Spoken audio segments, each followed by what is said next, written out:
1, 2, 3, 4.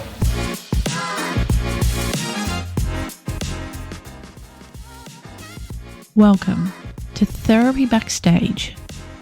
I'm Jo Canine, an Australian psychologist and your host. And this is the podcast where we talk about what actually happens in the therapy room and why. So whether you're a client, a clinician, or just curious, this is your invitation backstage. Today's episode: why does my therapist just stare at me? We will be focusing on the use of silence within the therapeutic process. So, let's talk about it. Imagine you've gone to therapy for the first time, perhaps. You've had trouble at home and you've been talking to your therapist about a conflict with your partner. Something that you've been confused about. Something distressing even. And as you finish telling your therapist, there's that moment when your therapist just sits there, quietly looking right at you. You might then start to think, should I keep talking? Oh, have they fallen asleep with their eyes open? Were they even listening? Oh, do they think I'm just complaining and it's not even that bad? Am I even doing this therapy thing right? What is going on? Let me be the first to acknowledge that yes, having your therapist sit there after you've just talked about something you've been going through, and they sit there in silence, looking right at you, can feel awkward, unsettling, maybe like you're being judged, uncomfortable, confusing. You are not alone. This is a common experience, and exactly why we're talking about it, so you can better understand what is happening during those moments of silence and why us therapists often use silence as a therapeutic tool. This is the behind the curtain stuff. So what is the purpose of therapeutic silence? The intentions your therapist may have when silence is used, purposefully and functionally in your session. Well, we may be holding space for your thoughts, the narrative or story you've just told us. The silence can be a way to acknowledge the weight of your story. It can be used to allow space for you and your feelings. Therapy is not just about talking through your issues. We might call that intellectualizing. It's when someone talks about their feelings in an analytical way, rather than actually feeling them. Through silence, your therapist is creating space for you to connect with those feelings, express them. With our example, you've just told your therapist about how sad you felt after that thing that happened at home. Your therapist, through the intentional use of silence, is inviting you to feel that sadness. It might look like crying, or a big sigh, or something else. It's a way to show you, the client, that it is okay to not just talk about it, but experience the full spectrum of it. Feel it. Perhaps without this silence, you may feel rushed. Get to the next bit. The subtext might be, okay, cool. So let's fix this.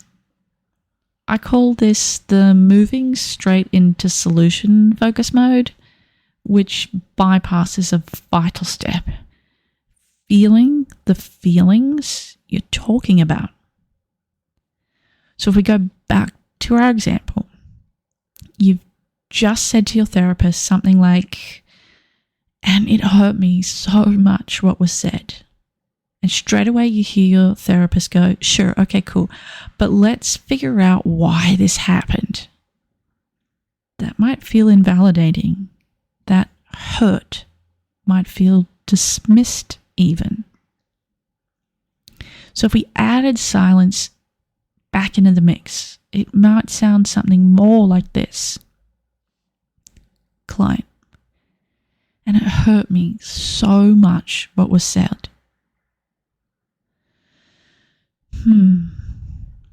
Yeah, I hear that. And that moment of silence and a breath, the therapist is allowing that hurt to be seen. It can be a very powerful tool when used correctly in a session. Let's look at it another way. Silence may be used as a way to reveal things for us therapists. It can be a way for your therapist to get a greater understanding of your capacity to connect with your feelings, your ability to tolerate silence itself, which is an important skill. It is also important to say, as a side note, therapists aren't perfect. We're human too. Sometimes a therapist might use silence out of habit without really fully noticing the impact it's having on you. That's why it's okay and encouraged to talk with your therapist about the process itself. But if we get back to our example, you've just said to your therapist, and it hurt me so much what was said.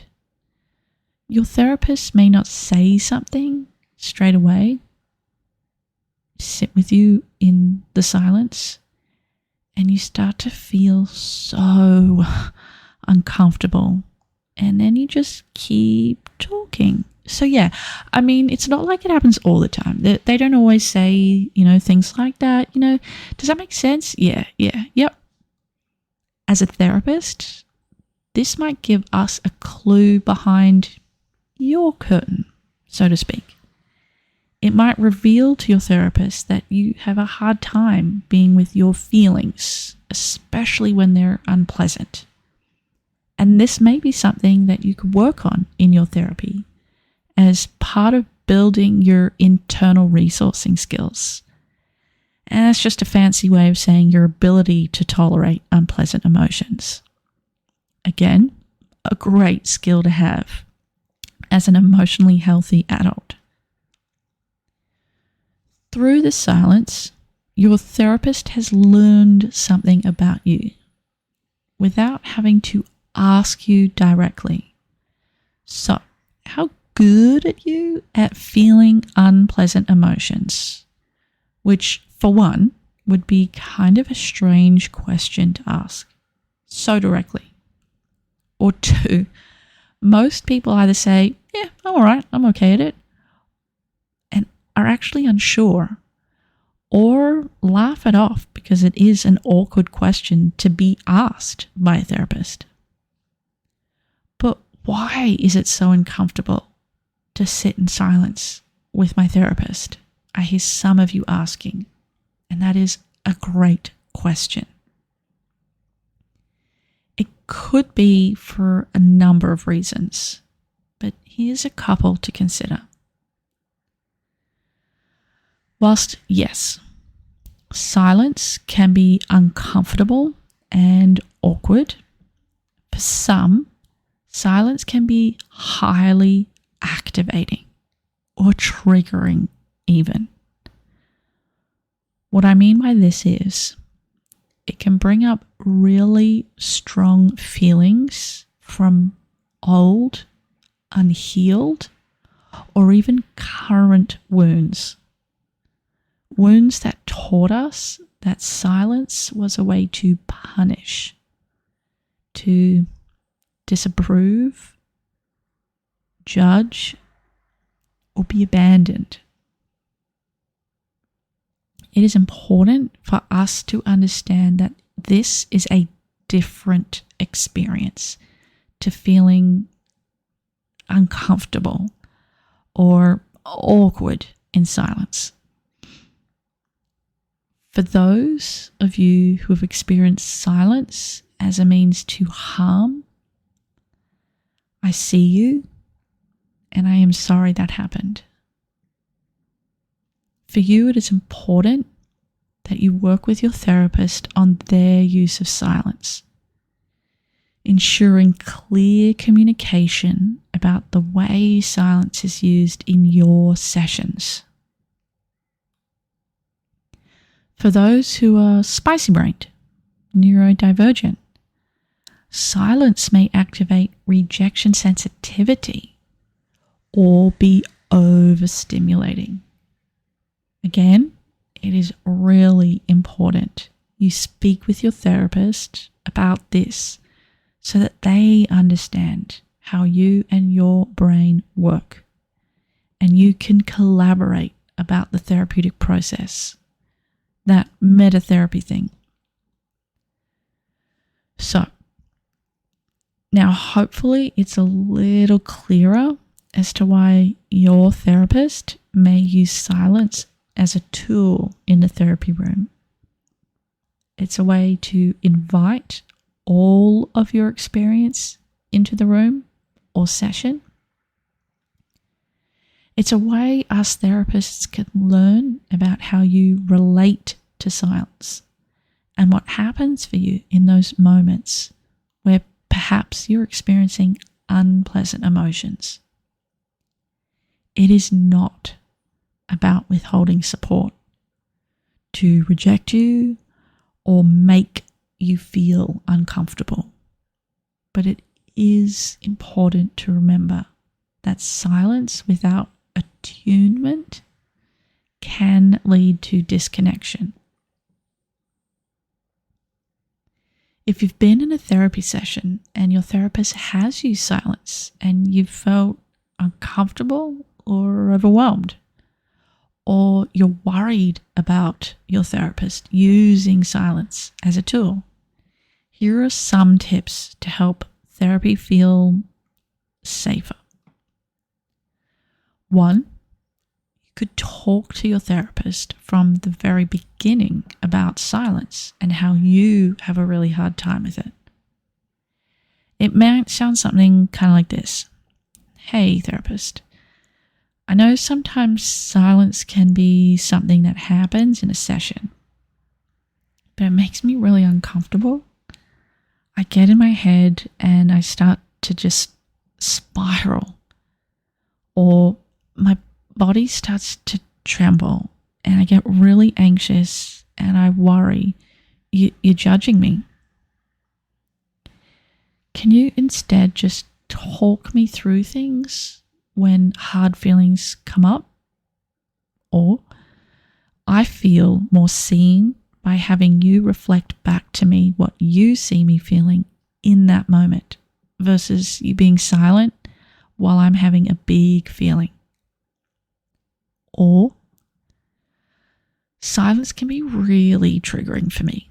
I am not ready to get into the why of it, but can you not use silence so much in our sessions? This is you being a collaborator in a therapy room, which can help your therapist know this about you from the get-go. It establishes from the beginning that you know this about yourself and are asking for what you need from your therapist at that point in time. Another option could be you can ask your therapist, in the first session even, How do you use silence in the therapeutic process? It's a great question, and it may help you feel more comfortable in hearing specifically about your therapist's behind the curtain thought processes. These kinds of conversations with your therapist is meta therapy, which is when you and your therapist talk about the therapy itself, its structure, boundaries, the dynamics, or even what's happening in the room between them, your therapist, and you, before, during, or after the actual therapeutic process. If you'd like to hear a full episode on metatherapy, head over to our Instagram page at Therapy Backstage and send us a DM or comment on one of our posts. We'd love to hear from you and what you want to know about therapy. What do we now know? Silence in therapy is a tool used purposefully. It is not a judgment or a way to manipulate you in the room. It's meant to support your process, not hinder it or to hurt you. I invite you to reflect on the following question. Think about a time when silence between you and someone else felt meaningful,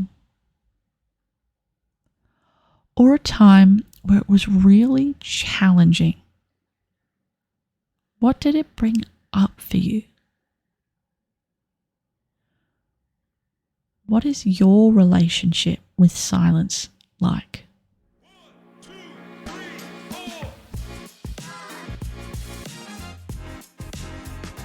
Thanks for joining me backstage for this, our first episode. If sitting in silence has ever left you wondering what is really going on, I hope this helped make sense of some of why it happens in the therapy room. Therapy is not about performing or playing along because you don't know what's happening.